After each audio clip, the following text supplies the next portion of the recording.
¿Cómo le va? Buenas noches. Otra edición más de este Aciertos y Errores que entra ya en el último mes del año, ¿no? ¿Vio? Es lo que decimos siempre, ha pasado demasiado rápido. No quiero comenzar el programa sin antes agradecer. Uno se ha tomado unos días de descanso y la conducción del programa y la producción y todo lo que tiene que ver con la hechura del programa quedó a cargo tanto de Gabriela Rojas Pérez como del propio Jorge Concilio. Así que a ellos mis más grandes agradecimientos, porque está bueno que no se note la ausencia de uno y eso es lo que sucedió. Pero bueno, a veces no sé si está tan bueno. Así que hemos retomado de nuevo la conducción del programa, pero no quería dejar de agradecerle lo bien que han resuelto la ausencia de uno. Demasiado bien para mi gusto. Bueno, vamos a adentrarnos a un programa que tiene de todo, el del día de hoy, ¿no? Tenemos invitados, nos va a acompañar Juan Carlos Juárez, el hombre de El GEM, va a venir a hablar acerca de esta situación que se generó con el decreto presidencial que favorece a los familiares de aquellas personas que van a blanquear, ¿no es cierto? Y que llamativamente se dio después de casi cerradas las sesiones ordinarias, creo que el día posterior. También nos va a acompañar Daniel Menéndez, el hombre de Barrio de Pie, va a venir a hablar acerca de las declaraciones de un importante empresario. ¿Se acuerda lo que dijo en la semana esta que acaba de terminar? Que mucha gente, muchas chicas se embarazan para recibir planes sociales. De eso, esas fueron las declaraciones de un importante empresario de la República Argentina. También va a haber cuestiones locales, ¿no? De hecho, Antes de ir más a lo político, quiero resaltar que vamos a tener lo que tuvo que ver con la organización de un centro comercial, más precisamente el de Santos Lugares, ¿no? Que con la ayuda de la municipalidad y por sobre todo con el gran laburo que han hecho muchos de los empresarios de esa zona, lograron conformarlo después de mucho tiempo, ¿no? Un Santos Lugares pujante que ya había sido olvidado según los propios miembros de esa organización. Hoy hicieron una cena de cámara de día y hoy se preparan para un festival que se va a hacer el próximo 17 de diciembre. De eso vamos a tener detalles dentro de un ratito en este mismo programa. Y les decía que han sucedido algunas cosas. En Morón se debatió el tema de lo que tiene que ver con la avenida Gaona. Parece que no han salido las cosas como el propio gobierno municipal querían, no están muy de acuerdo con toda la situación de remodelación que iba a sufrir esa avenida. Se están llevando adelante las audiencias públicas, pero está todo en un impasse. En 3 de febrero hubo novedades porque hubo un operativo y golpe al narcotráfico. Esto tuvo que ver con la Secretaría de Seguridad Local, coordinó 4 allanamientos en el barrio Esperanza de Remedios de Escalada, que permitió desbaratar una banda dedicada al tráfico de drogas en la zona. Ahí ven las fotos que nos mandó el propio municipio. También el 3 de febrero hubo algunas situaciones medio álgidas, si se quiere, ¿no? La semana pasada en el propio Cine Páramo, durante una muestra del EMAC, la Escuela de Arte y Comunicación de ese distrito, una importante profesora presentó su renuncia durante la muestra y esto trajo aparejado algunas situaciones medio extrañas, raras si se quiere, ¿no? Porque después de esto hubo una serie de cánticos por parte de la audiencia. Algunos dicen que estaba muy vinculado políticamente este tipo de acto con gente que se opone al actual gobierno de 3 de febrero. Hubo presencia policial a la salida de ese propio Cine Páramo. Pero bueno, durante la semana también los alumnos hicieron una especie de queja o de manifestación en algunos ámbitos del municipio. Todo esto sucedió tras la renuncia de Karina Carrot, que quisimos hablar con ella, pero bueno, no logramos la entrevista. Tampoco hemos logrado la entrevista con el titular del área de cultura. Estoy hablando con el señor Tejerina, que por el momento no va a dar declaraciones. Sí tuvimos la posibilidad de hablar con el concejal Fernando Ramos de Cambiemos, que fue quien se reunió tras los conflictos con los alumnos para garantizarle cierta continuidad, que era también lo que estaba en tela de juicio de eso. Hablamos con el concejal Fernando Ramos acerca de esta situación y de cómo va a ir para adelante, pero también también hablamos con el diputado provincial Juan de Bandi, en donde obviamente manifestó su mirada totalmente contraria a esto que sucedió en 3 de febrero.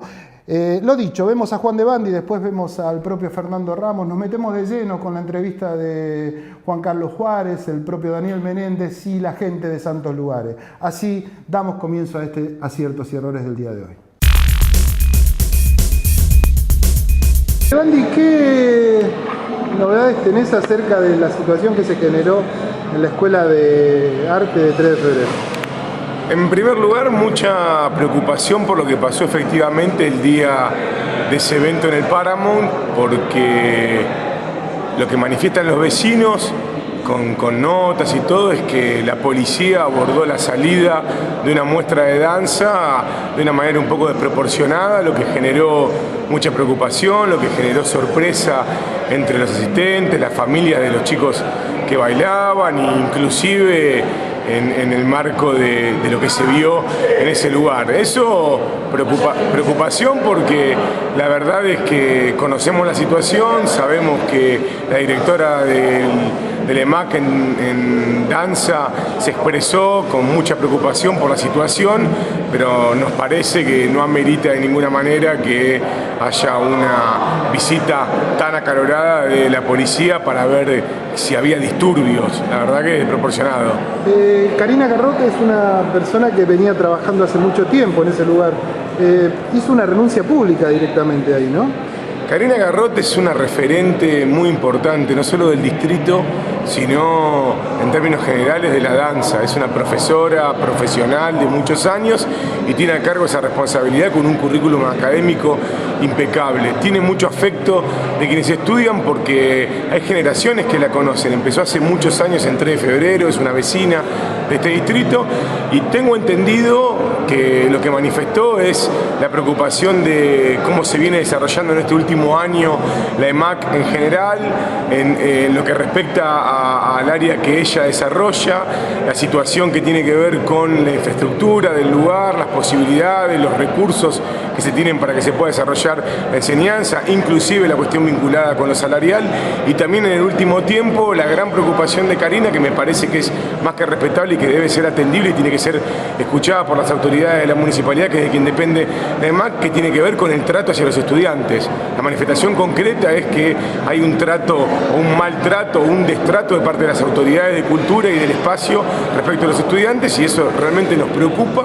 Queremos tener una respuesta en términos de eso y sabemos que los vecinos y que los estudiantes están convocando y están empezando a generar acciones que tienen que ver con ser escuchados, digamos. Son vecinos, son jóvenes, no tan jóvenes, niños en algunos casos, que estudian en ese lugar, que utilizan ese lugar para desarrollar lo que quieren, lo que les gusta realmente, en este caso la danza, y bueno, la preocupación de que parezca que ese lugar tiende de a poco a ser vaciado y en definitiva a ser cerrado.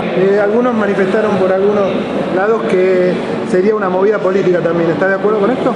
Es lo más fácil, siempre manifestar que es una movida política, siempre manifestar que nosotros estamos atrás de estas cuestiones. La verdad es que es una lástima que el reclamo genuino de los vecinos sea permanentemente transformado en persecución política, en la pesada herencia y en todo lo que supuestamente sigue hace un año sin haberse hecho y que se tendría que haber hecho y todo como corresponde. La verdad que a veces parece ya un cuentito y hasta gracioso. Lo que yo sé claramente, o lo que se escucha, por lo menos es que sí hay que tener cuidado con cuestiones que tengan que ver con perseguir políticamente a personas porque fueron parte de otra gestión, porque tienen un compromiso, porque tienen una mirada ideológica tal vez vinculada con el peronismo, porque tiene una historia en 3 de febrero, como lo es Karina, que claramente me parece que tiene la capacidad concreta de diferenciar qué piensa ella, qué ideología abraza y qué tiene que hacer como profesora de danzas en una institución como el EMAC, en la Municipalidad de 3 de febrero, y me parece que eso es menospreciar y simplificar la protesta genuina de los vecinos. Ramos, ¿qué pasó? Tuvieron una reunión con los chicos de la Escuela de Arte ahí de 3 de febrero, ¿no? Sí, estuvimos charlando con ellos, bueno, hubo algunos tal vez malos entendidos, pero la verdad es que para nosotros es una escuela que es importante que esté, que funcione, que es integradora social, así que vamos a conversar, a dialogar como hacemos con todos y de a poco vamos a ir reconstruyendo un camino que es el que tenemos que tener, que es el del diálogo, el del encuentro y el de la integración para todos.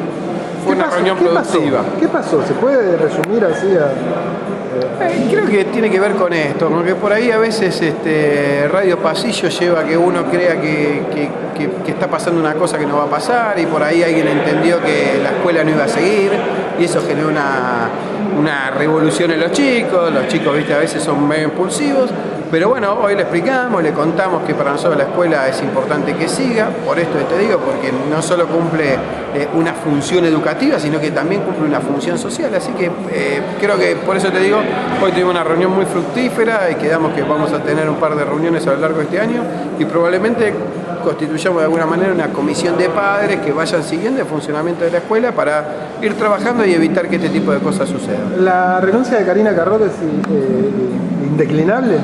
Claro, ella renunció de motu propio, nosotros de ninguna manera le pedimos que se vayan y que no siga, así que la verdad es que está dentro del marco del diálogo, todo, me parece que si la renuncia es por un malentendido, la va a rever y supongo que retomará el camino. Para nosotros no hay personas, no hacemos objeciones personales a las personas, si los proyectos son buenos, los proyectos están. ¿Para cuándo está prevista la próxima reunión? Vamos a tener reuniones semanales y probablemente la semana que viene, no la semana que viene sino la otra, tengamos un encuentro con todos los chicos que integran para contarles cómo sigue el proyecto de la escuela, que para nosotros, te repito, es muy importante que siga. Van a buscar la solución, digamos, no lo que se está manifestando por un montón de lados que desaparezca. Mirá, hoy hablamos con ellos, vos viste, alguien había puesto alguna bandera, los chicos cuando se fueron llevaron sus banderas, entendieron que nosotros estamos abiertos al diálogo y de esa manera construimos la política en todos los órdenes. Alguna vez, por diversas circunstancias, eso puede no haber engranado, pero recogemos la piola, retomamos el camino y construimos para adelante.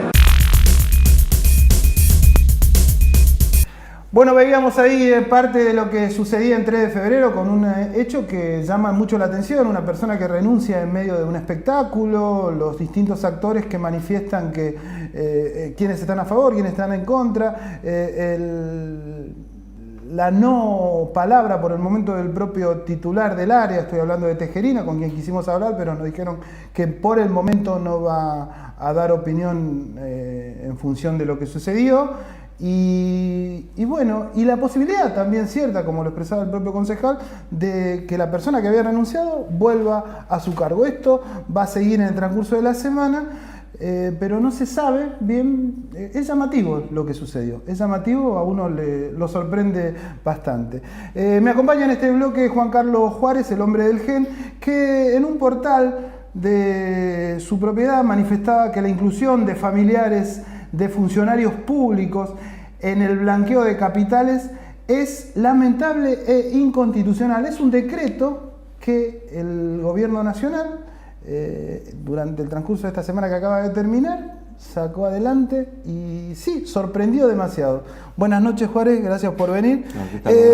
Le preguntaba hace un rato, ¿piensa esto? Porque Margarita Stolbizer parece que no pensaba tan parecido. No, desconozco cuál es la opinión que tiene Margarita, si yo tengo mi opinión formada en este y en otros temas. Y la verdad que es lamentable la medida porque ya de por sí una ley de blanqueo es darle la posibilidad a personas que estuvieron trabajando por fuera del circuito legal de la economía. Sí, es reírse de lo que pagaron en definitiva, ¿no? Y tiene mucho de eso, pero además en un momento donde hay una presión terrible con un impuesto totalmente injusto como es el impuesto de ganancias, que realmente exacerba los ánimos de la sociedad.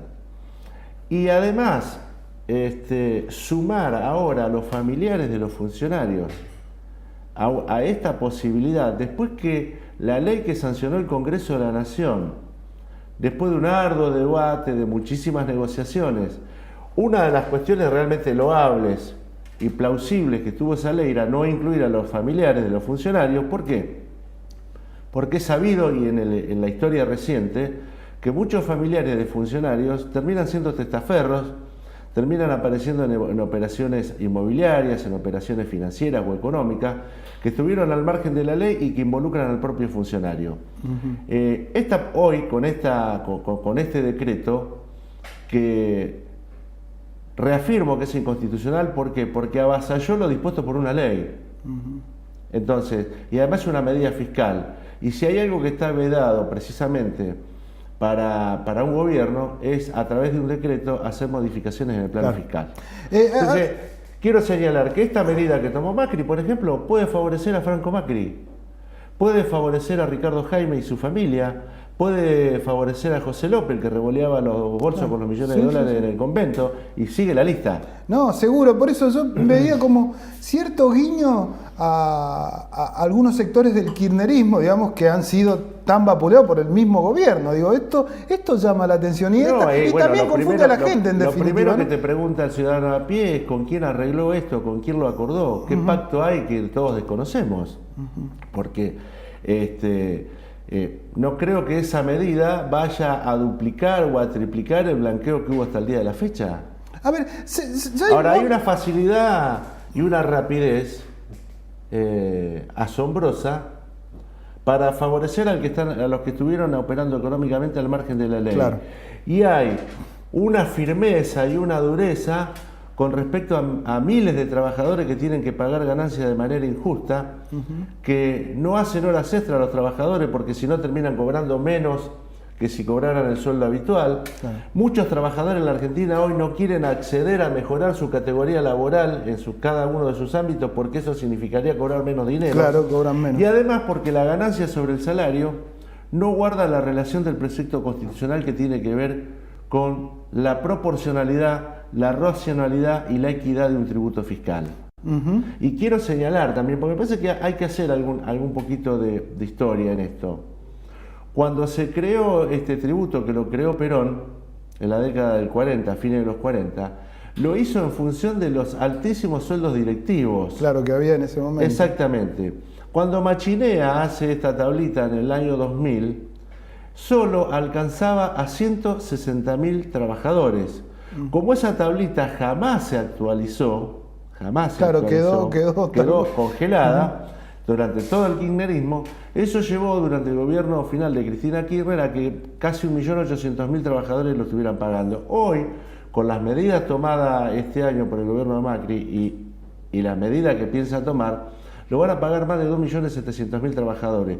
Si se actualizara la tabla que estableció Machinea en su momento, no lo pagarían hoy más de 300.000 trabajadores de impuestos, ¿no? Se nota la diferencia. No, es abismal. A ver, pero hay distintas cuestiones. Usted manifestaba recién algunos nombres que tienen que ver con el beneficio que les otorgaría este tipo de decreto, ¿no? Pero más allá, digamos, de las cuestiones políticas y de las personas, yo creo, ¿sabe qué? Personalmente considero que apunta a otros sectores, más en realidad y que la sociedad no conoce mucho y que son en definitiva... Bueno, yo siempre digo una cosa y eso está vinculado también a la corrupción. A mí me parece extraordinario que el funcionario que comete un delito de corrupción por su función, que sea juzgado y además que devuelva el dinero de la corrupción. Pero también quiero ver al empresario que fue parte de la corrupción que sea sometido a juicio. Porque es una avenida doble mano. A eso iba puntualmente. No hay corrupción con un solo lado del mostrador. Hay dos partes en ese mostrador. A eso iba y también quizás haciendo un paralelismo con las palabras de un importante empresario que manifestó esta semana en cuanto a la mirada que tiene con aquellas personas que reciben los planes sociales, ¿no? Digo, está todo emparentado, ¿no? Y me parece muy burdo, ¿no? Mire, con respecto al tema de los planes sociales, quiero señalar cómo en la Argentina fuimos retrocediendo. Cuando el doctor Raúl Alfonsín implementó el Plan Alimentario Nacional, los beneficiarios eran 500.000 familias. Cuando llega la presidencia Menem y establece el bono solidario, lo recibían 1.300.000 personas. Cuando Duhalde establece el plan Jefe y Jefas de Familia, lo recibían 1.900.000 familias. Con el plan final de la Asignación Universal por Hijo y el Plan Argentina Trabaja, eso alcanza casi 3 millones de familias. Esto habla del deterioro que hemos sufrido. Alfonsín señalaba con un criterio filosófico y solidario que el que menos tiene tiene un crédito a su favor en contra de aquellos que más tienen, ¿no? Lo que pasa que las personas que reciben un programa social en su inmensa mayoría, no lo reciben porque les gusta, ¿no? Lo reciben porque no tienen otra posibilidad, porque la verdad que el mejor programa social que puede establecerse en una nación es poder darle a cada uno el trabajo que se merece. Por eso la ley de Jaime Linares, la ley de declaración de emergencia social, que no es una ley que implementó el Frente para la Victoria, sino que acompaña, y me parece muy bien, por ejemplo, Juan Abal Medina, esa ley establece no solo mejorar el tema de programas sociales, sino generar puestos de trabajo a través de incentivos fiscales. En definitiva, es el fin último que tiene que tener. El programa social debiera ser una cuestión transitoria, pero estamos en una situación de tal crisis que lamentablemente claro, que nunca lo es. Exactamente. Y la verdad que en ese sentido también quiero señalar, y en este tiempo que se está debatiendo el presupuesto de la provincia de Buenos Aires, digo, ¿quién puede suponer que un chico para un comedor escolar con 12 pesos va a tener la alimentación adecuada, ¿no? No, bueno, y hay que tener en cuenta que esa cifra fue más que duplicada de lo que venía con el gobierno anterior, ¿no es cierto? 6 pesos. Así que, con respecto sin irme del tema de lo del blanqueo, ¿cree que este decreto se toma porque no se cumplieron las expectativas de lo recaudado por el blanqueo o pura y meramente para beneficiar a la gente? Bueno, ahí salieron a hacer una conferencia de prensa el ministro de Economía y el jefe de gabinete, muy exultante por considerar de que se había alcanzado una cifra extraordinaria con el blanqueo, cosa que si uno va a los planteos primigenios cuando ellos deciden enviar la ley de blanqueo, antes de asumir el gobierno, pensaban recaudar 100.000 millones de dólares, está muy lejos esa cifra.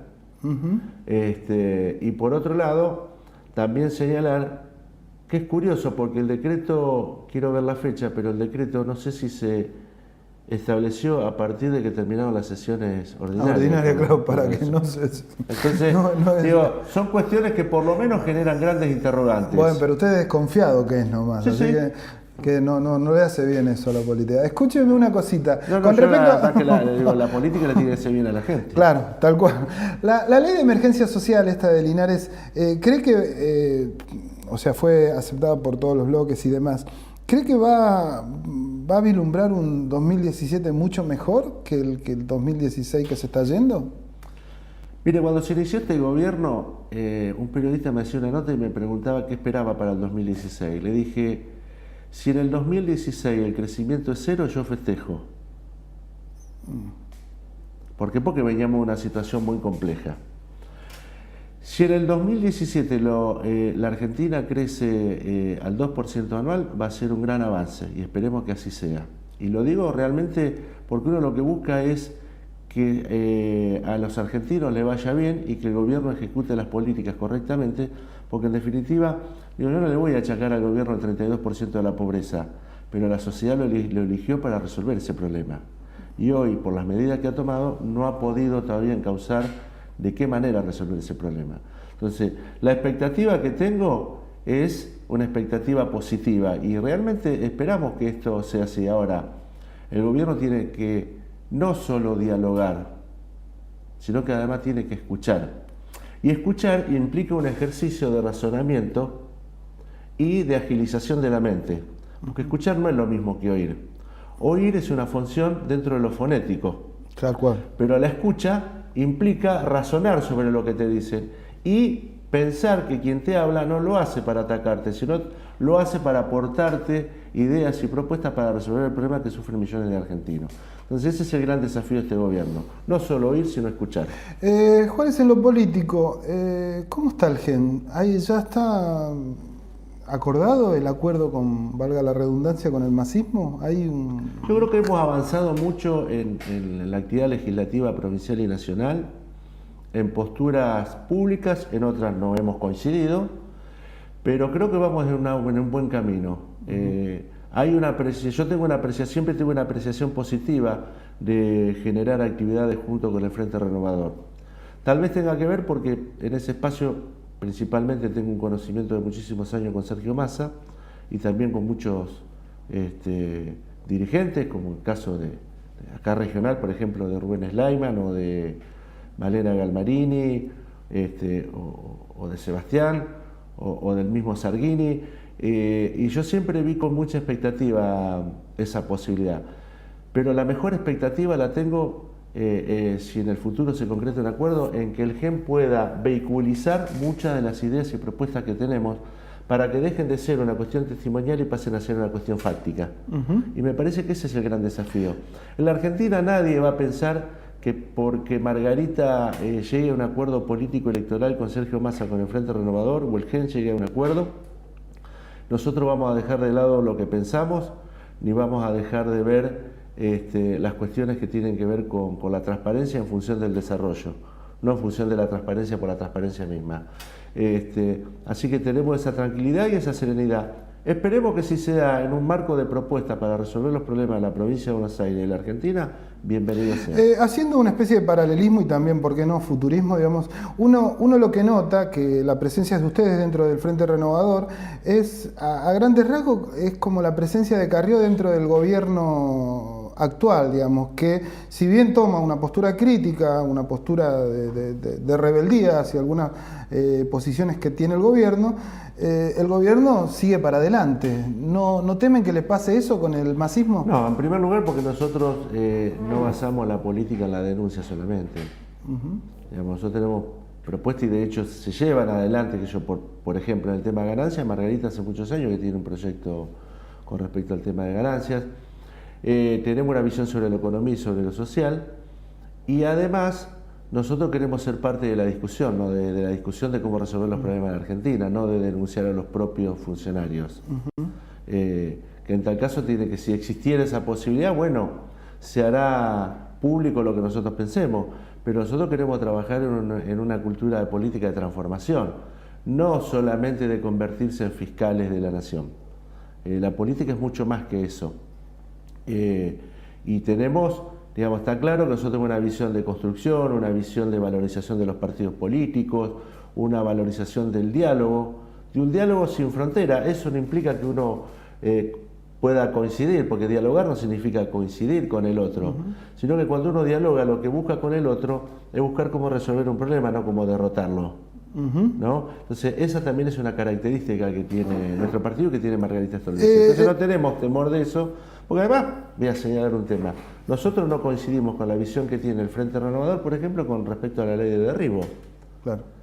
Pero eso no es un obstáculo.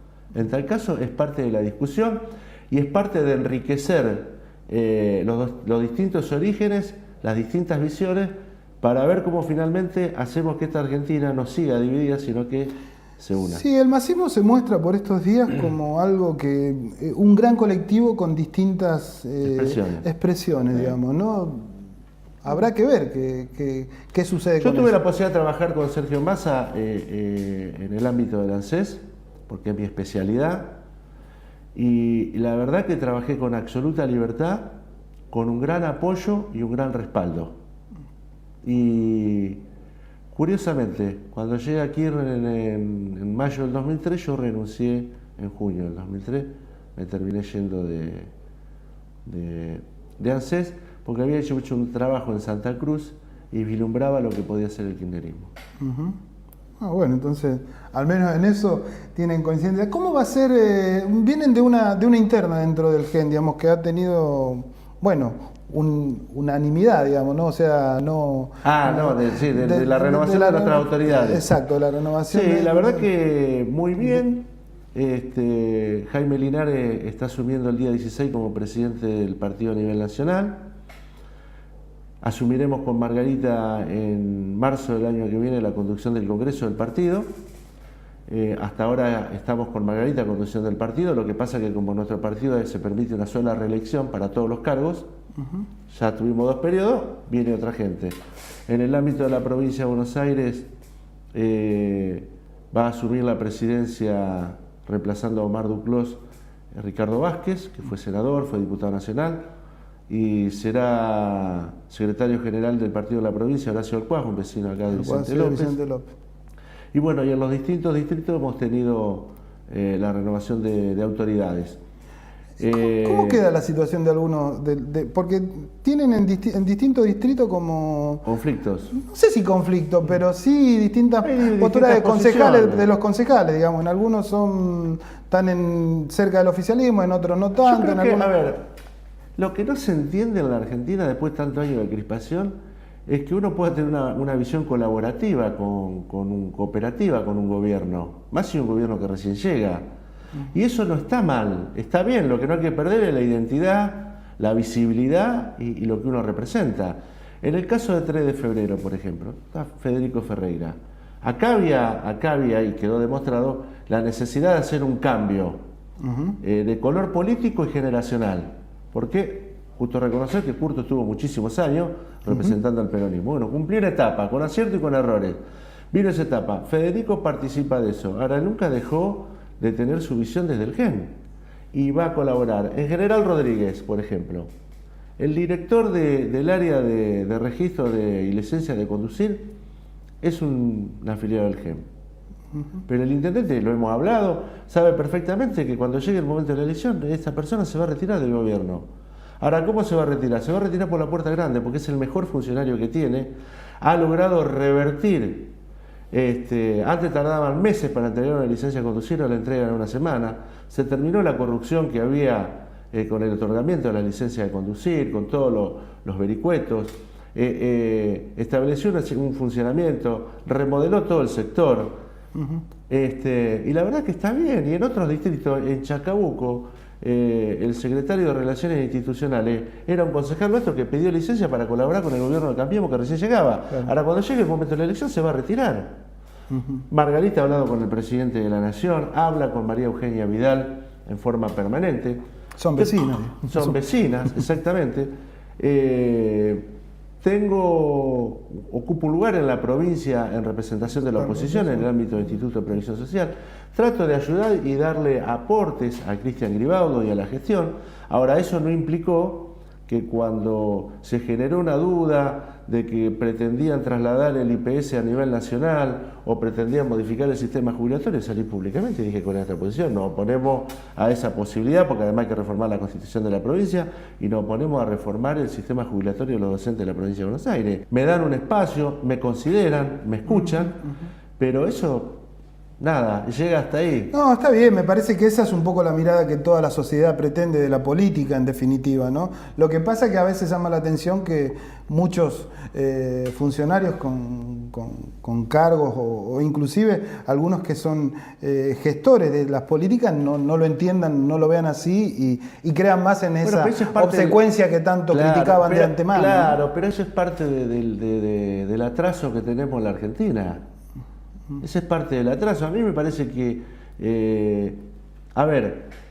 Juan Carlos Pugliese, por ejemplo, que fue el candidato a vicegobernador de Jaime Linares, fue convocado por el Ministerio de Seguridad y Defensa para hacerse cargo de la Universidad de la Defensa y la Seguridad. Y tiene quilates más que sobrado. Juan Carlos Pugliese fue rector de la Universidad Nacional del Centro, fue subsecretario de Política Universitaria en la gestión de Duhalde, estuvo un tiempo con Kirchner, después se retiró, pero nunca, digamos, se pasó. Alberto Fori, un especialista nuestro en materia de seguridad, reconocido a nivel internacional, también integra el Ministerio de Seguridad en lo que tiene que ver con los planes de entrenamiento, de capacitación del Ministerio. Ahora, eso no implica que él se haya ido a Cambiemos, todo lo contrario. Otros sí se han ido a Cambiemos. Sí, ¿no? Sí, yo sí conozco el caso, por eso no dijiste así. No tengo problema, no. Pero no hay problema. Pero es una decisión. No, también de distritos cercanos. Exactamente, sí. Juan, es la última. Estamos a instancia de fin de año y siempre el fin de año es medio emblemático para todos los gobiernos. ¿Cómo lo ve usted? Yo creo que hay que generar todas las condiciones necesarias para que cada argentino, sobre todo los que están en la situación más crítica, tengan lo necesario para disfrutar esta etapa de la Navidad y de la fiesta de fin de año, pero que haya programas que le den sustento, no para que llegue el 31 de diciembre, sino para que durante todo el año tengan esa posibilidad mientras consiguen un trabajo. Y todos tenemos que aportar a la pacificación, al entendimiento, al diálogo. Por eso hablaba con el Chino Navarro hace poco, que está con el movimiento Evita, los movimientos sociales, y están dispuestos al diálogo. Y me parece bien, me parece bien. Lo malo sería desentenderse. Creo que todos tenemos que colaborar. La experiencia del 2001 no es buena para nadie. Nos hace daño a todos, le hace daño a las instituciones, pero fundamentalmente le hace daño a los sectores que están excluidos de la sociedad. Nosotros tenemos que trabajar todos los días para incluir a esos sectores, tenderle la mano solidaria con lo que se pueda. Jorge, muchas gracias. No, gracias que tenga, bueno, felices fiestas, ya, porque ya entramos en este diciembre y ya uno empieza a saludar. Y gracias por muchas gracias su presencia. por la invitación. Y como siempre a disposición. Y agradezco la posibilidad de dialogar. No, por favor, faltaba.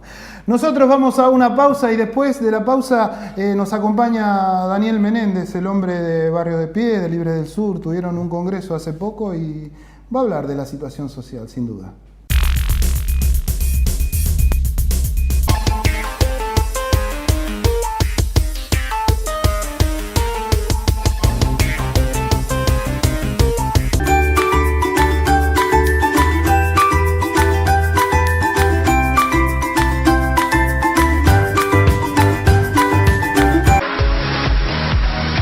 Si usted tiene un problema jurídico, no lo dude. Consulte a un abogado matriculado. Se lo aconseja el Colegio de Abogados de San Martín. Llame al 4754-2139, Avenida Ricardo Balbín, 1750 San Martín. Me acompaña en este bloque Daniel Menéndez, el hombre de Barrio de Pie, que el fin de semana pasado estuvieron en un congreso. Y ¿cuál es la idea de su presencia aquí?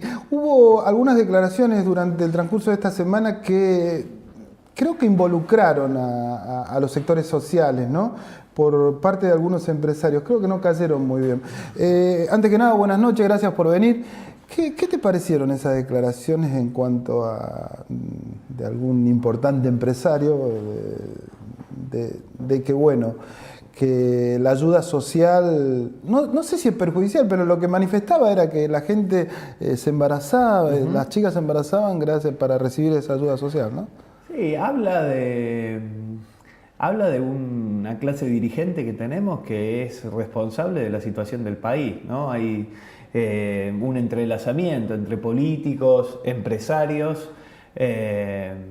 dirigentes que han dejado en los últimos 30 años de democracia, no han dejado macana por hacer.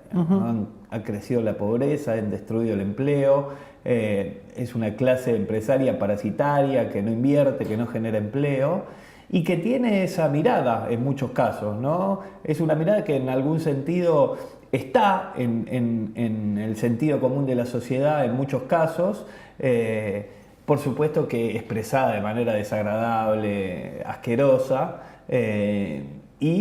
lo preocupante es que ya no es solo un problema cultural, es decir, bueno, construyamos lazos solidarios, una comprensión respecto al que le está pasando mal y que hay que tenderle una mano desde una mirada humanitaria y hasta cristiana, sino que está entre aquellos que tienen responsabilidad de direccionar el país hacia algún lado y que tengan esa visión. A ver, pero más allá de la visión, ¿vos qué crees que esconde este tipo de...? Porque yo no quiero mirar para otro lado, ¿no? Pero a mí me parece que es más profundo el hecho en sí mismo, ¿no? Porque si fuera una frase común diríamos, bueno, está bien, dijo eso, no es tan grave, ¿no? O al menos es lo que piensa, porque cada cual puede pensar de esa manera, pero me parece que ahonda más, ¿no? Yo, desde mi punto de vista, diría, bueno, atenta a que la ayuda social sea desplazada, digamos, ¿no? Sí, yo creo, o apunta, digamos, ¿no? Sí, es una mirada claramente poco solidaria y lo que es difícil de comprender es que el país es inviable, es decir, no hay viabilidad posible para el país si desmantelamos una red de contención que lamentablemente hace muchos años que está porque no se genera empleo. Bueno, entonces aquellos que no generan empleo, no invierten, que son parte de este sector empresarial, encima pretenden que aquellos que están descartados, como dice el Francisco, Papa, descartados del sistema, pretenden que ya directamente los dejen a la vera y echado a su suerte, sin ningún esquema mínimo de supervivencia. Ya no estamos hablando de que se genere empleo, de que se genere trabajo, sino de un mínimo, una tendida de mano por parte del Estado para aquellos que están por fuera. No. Pareciera, digamos, una mirada que no sé si esconde un programa económico y un modelo de país, que de ser así sería muy grave, porque llevaría prácticamente a una situación de prácticamente descomposición social. Daniel, ¿cómo ves vos los sectores, digamos en este caso los sectores sociales más desprotegidos, con vistas a un fin de año que siempre se muestra bastante complejo para las distintas administraciones? De hecho, hubo algunos focos en Tucumán también ya, sí, de situaciones medio engorrosas, para llamarla de alguna forma. ¿Vos cómo visualizás todo esto? Bueno, el año ha sido muy malo en términos sociales, ha sido muy malo para los sectores medios, para los profesionales, para el trabajador, que ha perdido poder adquisitivo, es decir, se está peor que el año pasado. Eso derramó en un sentido de que destruyó empleo informal, es decir, aquellos que no tienen un empleo estable y que vivían de las changas, cuando la clase media no tiene dinero, bueno, deriva en que no se genere ese derrame que a veces genera un fortalecer los ingresos de los sectores más humildes. Ha visto el año transcurrir momentos claramente donde eso se expresaba, el aumento de los chicos que van a los comedores, las declaraciones de los obispos, de los curas. Todo ese cuadro llega a fin de año con, a nuestro entender, una reacción del gobierno tarde, que tomó algunas medidas que pueden servir justamente para que la situación pueda tener un paliativo, el aumento de la asignación, el bono, algunos programas de empleo que han aumentado. Y lo que nos parece interesante es la declaración de emergencia social. Es un proyecto de ley. Ustedes estuvieron muy de acuerdo en el tema este, ¿no? O sea, que declarase el gobierno la emergencia social, ¿no? Bueno, nosotros creemos que llegó tarde, pero bueno, sobre fin de año ha habido una instancia de diálogo, se han tomado algunas medidas, y lo que nosotros le proponíamos a cuantos funcionarios teníamos posibilidad de hablar es que en un año muy difícil generen y tengan gestos que posibiliten a la sociedad, a aquellos que le están pasando mal, tener un horizonte, y que pueda aislar a aquellos que, montados sobre esta situación social, quieran generar disturbios, ¿no? En general están asociados a la policía, a los que venden droga, eso han sido los responsables. Toda esa red entrelazada de mafias que hay en nuestros barrios se montan sobre la pobreza que existe y que se ha deteriorado para generar disturbios. Lo ha habido en los últimos 5 años, ha habido 2 o 3 años que han sido muy difíciles en ese sentido, y nosotros creemos que una de las formas era compensar el mal año que se ha tenido con algunas medidas que se han tomado, y bueno, y aspiramos que eso pueda ayudar y evitar que la situación no genere estos hechos que son muy repudiables. ¿La emergencia social crees que va a modificar a este mal año que ustedes hacen el análisis, digamos, y vamos a tener un 2017 mejor? No, la emergencia social creo que ayuda, pero no es determinante. Es decir, por supuesto que si se continúan determinadas políticas económicas, lo que puede ser la emergencia social va a ser una red que pueda evitar que la situación siga deteriorándose, pero por supuesto que tiene que ser acompañada de otras medidas. Lo que sí no dejamos de ver que es una situación y un hecho importante, porque se expresó desde la movilización popular, desde la articulación de los movimientos sociales, la CGT, el aporte de la Iglesia, y se le ha puesto en agenda una medida al gobierno que no tenía dentro de su programa económico inicial, ¿no? Entonces, deja un montón de enseñanzas para aquellos que tienen una mirada, digamos, fatalista respecto al gobierno de derecha, que va a generar un montón de medidas al que no se le puede condicionar sus políticas. Nosotros creemos que si encontramos articulaciones, espacios en común, propuestas que tengan consenso en la sociedad, podemos evitar que el gobierno avance en un programa que es muy dañino para la sociedad. De hecho, ellos también dicen que abren el diálogo, al menos es lo que manifiestan de manera permanente. Hay que ver si la apertura del diálogo sirve para modificar algunos cosas que por ahí para muchos no están del todo bien, ¿no?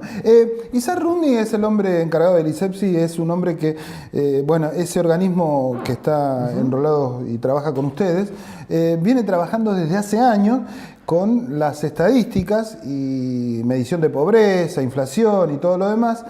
Y de hecho ha tenido un trabajo crítico ya con el gobierno anterior del kirchnerismo, y en esta etapa, en esta oportunidad, en este último mes, han salido los nuevos índices, los cuales no son para nada alentadores, digamos. De hecho, creo que ronda la inflación en un 3 y pico %, ¿no? Algo así. 3 y pico mensual. 3 y pico mensual, que no es para nada alentador. O sea, y se ha tomado en su momento como algo serio, me parece que debemos seguirlo tomando en esta oportunidad, digamos.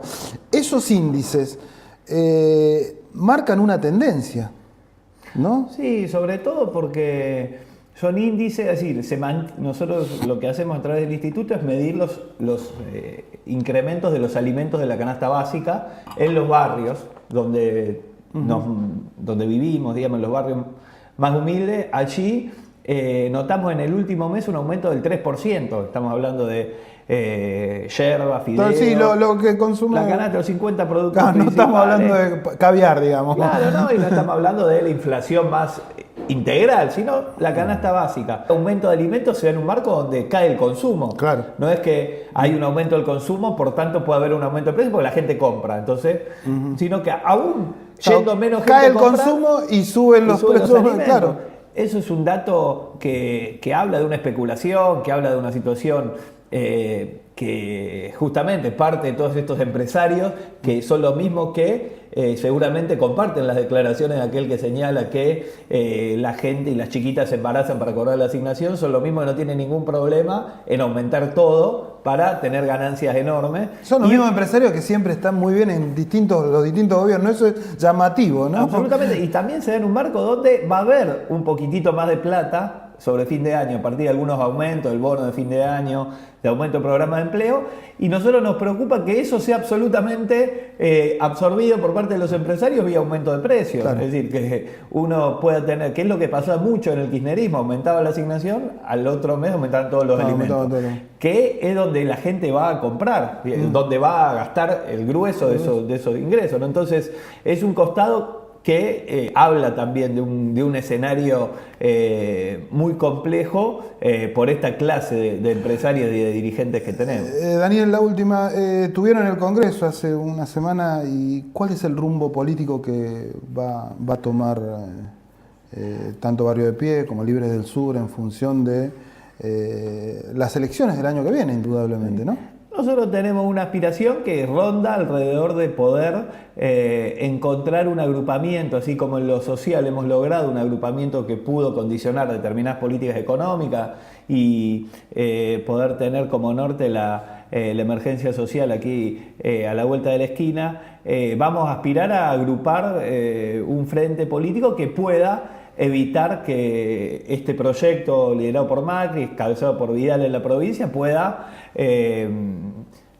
extenderse un periodo más. Si nosotros creemos que el 2017 es un momento donde se pueda gestar una articulación de fuerzas populares, progresistas, hay dirigentes, intendentes jóvenes del Partido Justicialista, hay progresistas que expresan, digamos, una mirada desde la honestidad y la renovación, hay sectores vinculados con Massa, que eso puede... La acompañó Malena Massa, ¿no? Estuvo Malena Massa. No es un dato menor, ¿eh?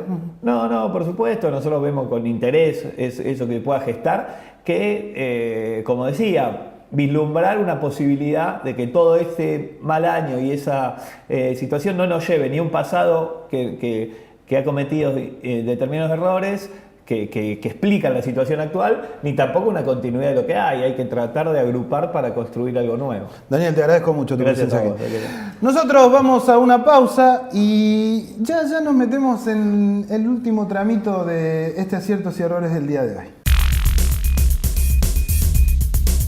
Los vecinos de 3 de febrero sacamos los recibos de 18 a 20 horas. O sea, ahora. Sácala vos también. Dale, que nos sirve a todos. Estamos trabajando para que 3 de febrero esté cada día más limpio. 3 de febrero, un lugar para crecer.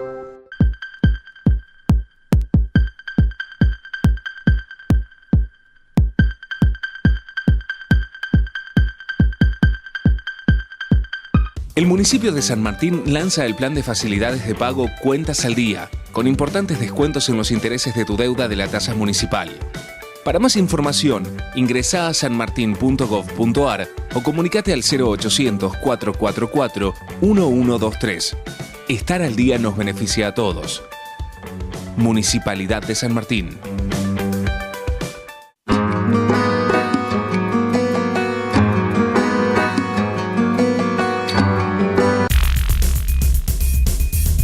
Bueno, lo dicho, ya el último tramo de este programa, nos hemos quedado corto, demasiado corto, pero no nos queríamos ir sin antes mostrarle lo que le habíamos anunciado al principio del programa, el tema de la organización comercial de Santos Lugares, algo que vinieron elaborando a lo largo del año los comerciantes y finalmente se logró esto. Manifiestan ahí con la colaboración del propio municipio de 3 de febrero.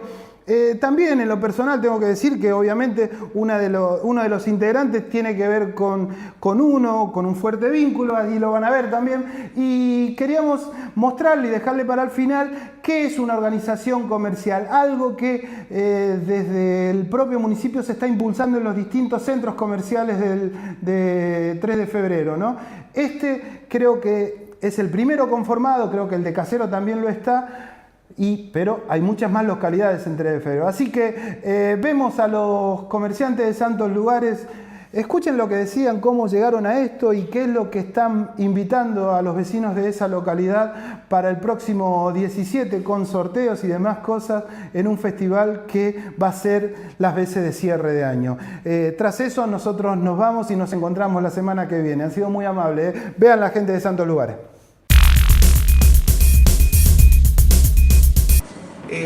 Después de varios intentos fallidos a través de los últimos años y gracias al empuje de un grupo de comerciantes, a las ganas, al entusiasmo que le pusieron y al apoyo total de la Municipalidad de 3 de febrero, hoy está conformado lo que es la Organización Comercial de Santos Lugares. De la vieja unión me queda todavía. Entonces, en tal carácter es que hoy nos reunimos la primer cena de camaradería que se pudo organizar en poco tiempo y con muchísimo esfuerzo. Hoy tenemos el festival para el 17 de diciembre, donde estamos también poniendo todo el empeño para que salga bien, que nos haga algo organizado, que podamos hacer algo diferente y que podamos hacer brillar a Santos Lugares como en algún momento fue. ¿No? En algún momento yo me acuerdo de chico que era venir a dar la vuelta a Santos Lugares, ir a comer un helado a Pololo, o ir al Autogar a comprar el primer televisor color, o ir a Los Haces a comer una pizza con vermú, decía mi papá en ese momento. La verdad que me llena de orgullo. Mi papá lo decía. Mi papá lo decía. Así que me llena de orgullo hoy ser el vicepresidente de esta asociación. Se va a cortar Avenida La Plata desde Estrada hasta Padre Silverman. Se va a hacer el evento se va a hacer en el medio. Estamos charlando ahí para buscar el mejor lugar. Estamos definiéndolo, pero va a ser en Avenida La Plata. Vamos a poner un escenario. Se van a hacer sorteos. La idea es que participen todos los clientes y que pongamos de nuestros locales a hacer el boca a boca, ¿no? La idea es que hoy de acá se vaya cada uno con más o menos 500 volantitos, que es para que la gente complete, ¿sí? La gente va a completarlo con sus datos, con su DNI, hay que decirle eso, que lo complete y que lo depositen en las urnas que también se van a estar llevando hoy. Y estamos buscando una identidad de pueblo, que por supuesto que la tenemos con la iglesia de Lourdes y con Sábado. Pero estamos buscando la esencia que dé fidelidad al cliente, que lo pueda atrapar. No es sencillo, la seguridad no nos acompaña demasiado, la gente a una hora determinada desaparece de las calles y bueno, la tarea nuestra es un poco desafío, pero necesitamos la ayuda de todos, porque todos hablamos de seguridad, pero nos encerramos en casa. Quizás si todos colaborábamos, la seguridad se podía suavizar un poco. Sé que es un poco difícil lo que digo, pero bueno, yo a mi pueblo lo quiero mucho. Tengo 2 generaciones anteriores y 3 posteriores. Entonces, he nacido acá, mis veredas son estas. Y voy a trabajar no solamente en lo comercial, sino voy a trabajar por la calidad del pueblo, por la vida del pueblo, que bueno, los años que me quedan se los voy a dedicar a eso.